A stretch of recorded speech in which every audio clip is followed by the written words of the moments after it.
വനനിയമത്തിൽ വരുത്താൻ ഉദ്ദേശിച്ചിരുന്ന ആ വിവാദമായ ഭേദഗതികൾ എന്തൊക്കെയാണെന്ന് പ്രേക്ഷകർ ഓർമ്മിക്കുന്നുണ്ട്. ഒന്ന് ഓർമ്മിപ്പിക്കാം ഞാൻ. ഇന്നിപ്പോൾ ഭേദഗതിയില്ല എന്ന് സർക്കാർ പറഞ്ഞ് പിൻവലിച്ച ആ വിവാദ ഭേദഗതികൾ: ഒന്ന്, കേസെടുക്കാനും വാറണ്ട് ഇല്ലാതെ അറസ്റ്റ് ചെയ്യാനുമുള്ള അധികാരം ബീറ്റ് ഓഫീസർക്ക് തന്നെ നൽകി. ബീറ്റ് ഫോറസ്റ്റ് ഉദ്യോഗസ്ഥർക്ക് ആരെ വേണമെങ്കിലും അറസ്റ്റ് വാറണ്ട് ഇല്ലാതെ അറസ്റ്റ് ചെയ്യാനുള്ള ഒരു അവകാശം നൽകുന്നു, അധികാരം നൽകുന്നു എന്നതാണ്. അങ്ങനെയാണെങ്കിൽ അത് വനംവകുപ്പിനെതിരെ പ്രതിഷേധിക്കുന്ന ഏതൊരു മനുഷ്യർക്കെതിരെയും ആ അധികാരപ്രയോഗം സാധ്യമാകും. ഉദ്യോഗസ്ഥർക്ക് വാറണ്ട് ഇല്ലാതെ വീട്, വാഹനങ്ങൾ തുടങ്ങിയവ പരിശോധിക്കാനുള്ള അധികാരം നൽകുന്നു. വനത്തിനു പുറത്ത് ഉദ്യോഗസ്ഥർക്ക് കേസെടുക്കാനുള്ള അധികാരവും നൽകുന്നു. മാത്രവുമല്ല, വനത്തിൽ അതിക്രമിച്ച് കടന്നാൽ 5000 മുതൽ 25,000 രൂപ വരെ പിഴ.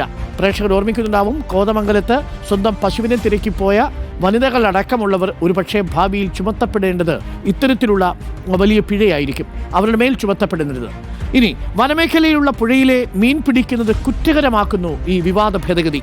വനത്തിന്റെ അതിർത്തിക്കല്ലുകൾ ഇളക്കിയാലും നിയമ നടപടി ഉണ്ടാവുമെന്നർത്ഥം.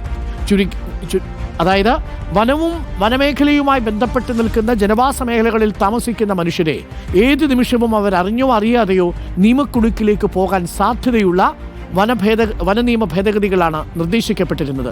ഇതിനെതിരെയായിരുന്നു സംസ്ഥാനത്ത് വലിയ രീതിയിലുള്ള പ്രതിഷേധമുണ്ടായതും PV അൻവർ തന്റെ MLA സ്ഥാനം രാജിവെച്ചതും സഭകൾ പ്രതിഷേധിച്ചതും ജോസ് കെ മാണി സമ്മർദ്ദം ചെലുത്തിയതും 28-ാം തീയതി മുതൽ UDF പ്രതിഷേധം ആരംഭിക്കാനിരുന്നതും.